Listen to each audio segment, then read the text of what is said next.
Welcome back, ladies and gentlemen. This is the Bearable Bull here. And I got this aggressively average content for you today. As boy, oh boy, do we have a lot to discuss. We're going to go over everything that broke from Ripple Swell conference. We're going to go over some quotes by Brad Garlinghouse. We're going to break down the XRP ledger. But first, I'm going to take you back to a video I made just 3 days ago, titled XRP Bull Run Alert. And every single one of you are panicking right now because the XRP price has gone down a couple cents. Ladies and gentlemen, put your big boy pants on, because we've been in this market through 90% crashes, 99% crashes for other tokens. We've been through Ripple getting sued by the SEC, which dropped XRP down by 70% in one day. And if you're over here panicking over a 5-cent healthy correction, you are not going to make it. You see, here on this channel, we are 100% on point for this cycle, as we have learned many lessons from the 2022 cycle and the 2022 bear market. We have refined our craft. We've gotten numerous individuals that are tactical in their areas of expertise to make sure we're correct in pinpointing the truth of this market. And I'm going to remind you of what I stated just a couple days ago so that all of you know. We pinpointed this pullback. And we're going to continue to pinpoint XRP's price into this bull market. I still believe that April 2024 is going to be the special time to be an XRP holder, and that's when XRP will be peaking. But for right now, we are right on track. But what's also important to note is one of our favorite guests on this channel, Waters Above, discussed how XRP should reach 70 cents before the end of the year. But he's also warning that this daily RSI is at the same level it was at on the July 13th pump, which was the day XRP was deemed not a security. The 92 RSI on the daily chart happens often for alts, and XRP is cutting it close. XRP tends to get overheated moving into a new moon. Then a backtest happens on the full moon, which is November 27th. Ladies and gentlemen, the reason I'm bringing all of this up is because right now we may be slightly overheated in the crypto market with the Bitcoin ETF speculation and as well as XRP's recent price rise. So don't be surprised if you see a short-term pullback, a healthy correction, and all this will be is a healthy buying opportunity for a lot of you that may have not accumulated as much XRP as you wanted to. And this could also be an additional bag stuff for those of you that want to pour some extra money in before the next couple months pass us by. We are in a special place as an XRP holder right now. We're in a place where this chart has awakened completely and absolutely. We're not over here trading sideways anymore. We are 110% in a bull cycle. And what's so funny about that is that they let you know if you have the eyes to be able to decipher the lizard talk. Jim Cramer said to sell everything on TB. And then Bitcoin is up 105% since Jim Cramer told everyone that. The mainstream media is there to manipulate you. Here on this channel that says aggressively average content every single day, we're here to make you into the new 1% and make you able to decipher all of the lizard talk.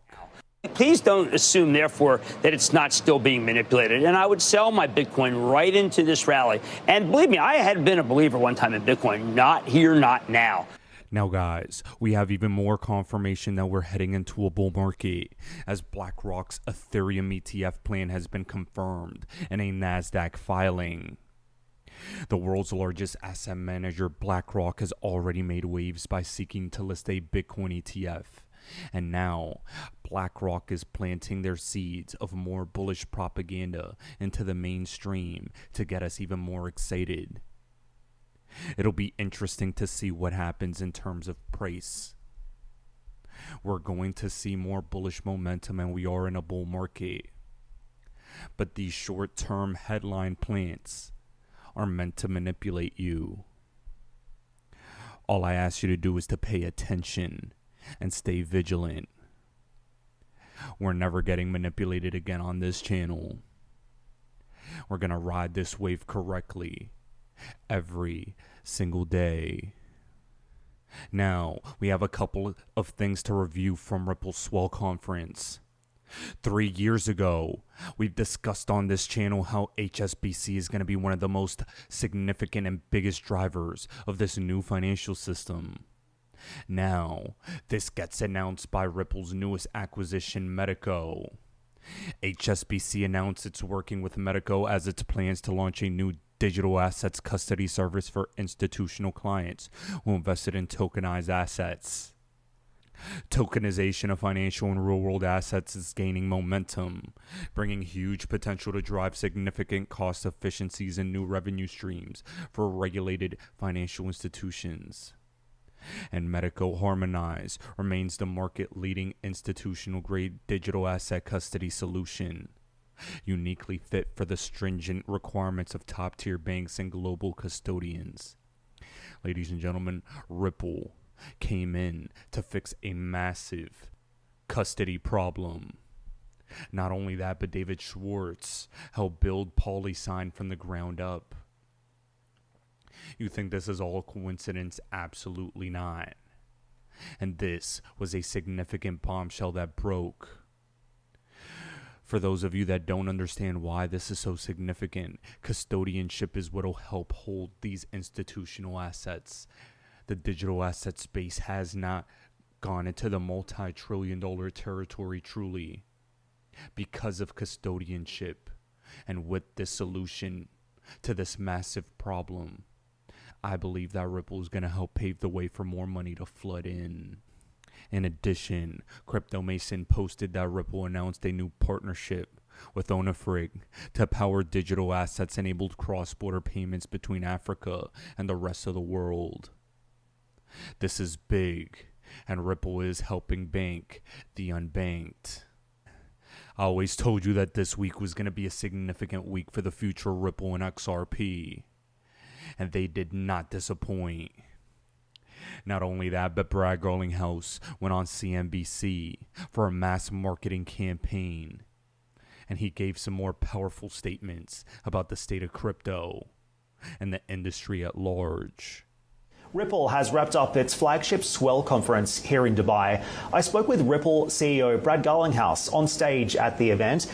I asked about Ripple's battle with the Securities and Exchange Commission over the status of its XRP token and what Ripple's recent court win means for the scope of SEC power over the crypto space. Listen in.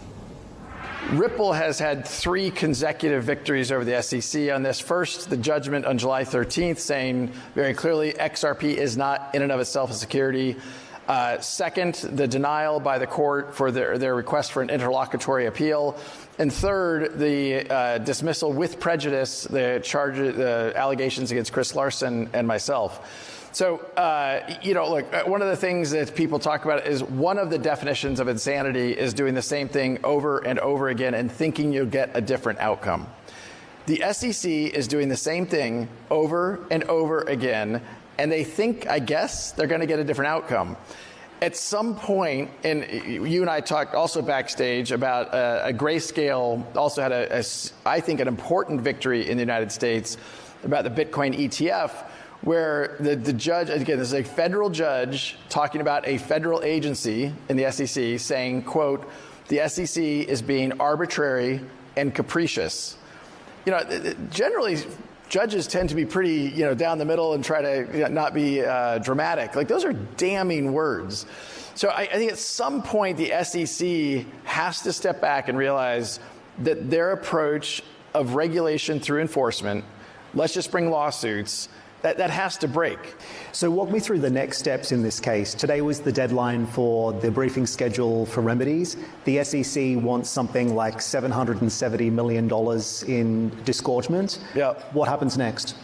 Well, I in a session that I did in Washington yesterday, I made the joke around, I'd like to see the Vegas odds on, what could be what's called the remedies from the case.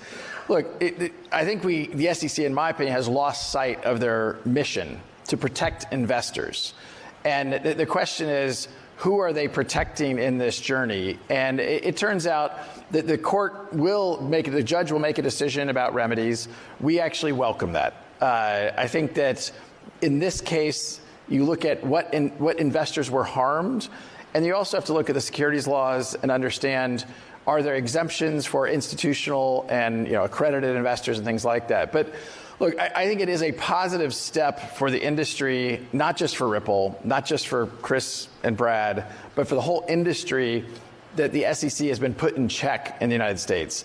And I'm hopeful this will be kind of a thawing of the permafrost in the United States for really seeing an amazing industry that has immense potential thrive in the largest economy in the world. I, for one, am unbelievably optimistic in the outlook of the crypto industry in the United States after everything that's happened to the SEC. The SEC has been put in check. And just a little bold prediction for me, I don't think Ripple is going to have to pay anything in remedies. Worst case scenario, $10 to $20 million. But just a bold prediction. I hope the judge says Ripple can close their checkbook. $100 million has been wasted on a nonsensical fight. Now, we're on to the next chapter. There are numerous other cases, including the Binance Coinbase case, and Ripple's case helps both of those, while the Binance case has also helped Ripple as well.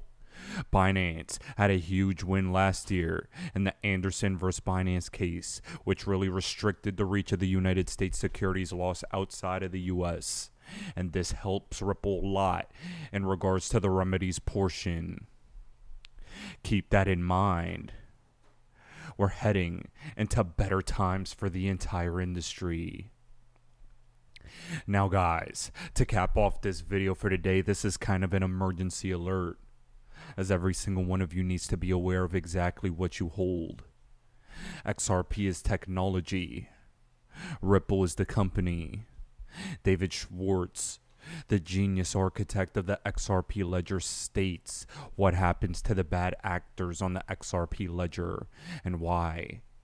I believe XRP is going to be the most trusted chain for the future of the global financial system.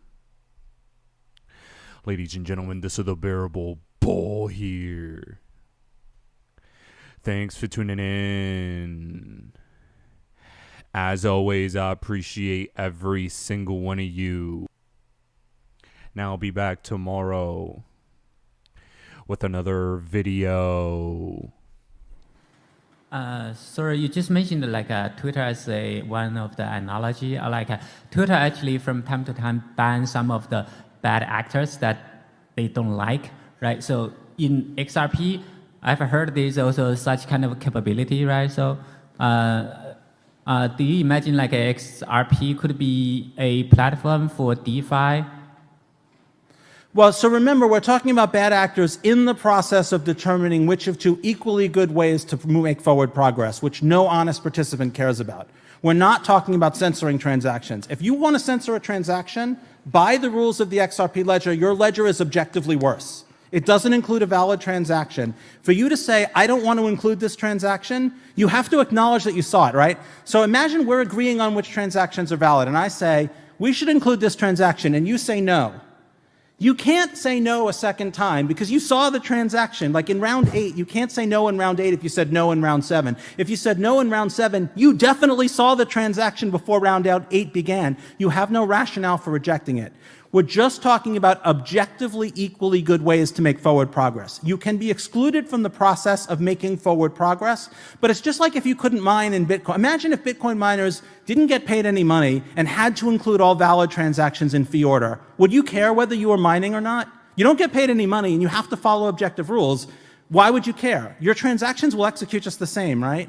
So yes, you can be excluded from the process of deciding which of two equally valid ways to make forward progress, but as a user of the system, you don't care. You just make sure you only submit one, you don't be a jerk like Alice and submit a transaction sending a currency to Bill and the same currency to Carol. You just submit one transaction, and then you don't care which way. It's clearly better to include a valid transaction than not to. So you don't care about the case in which you're excluded.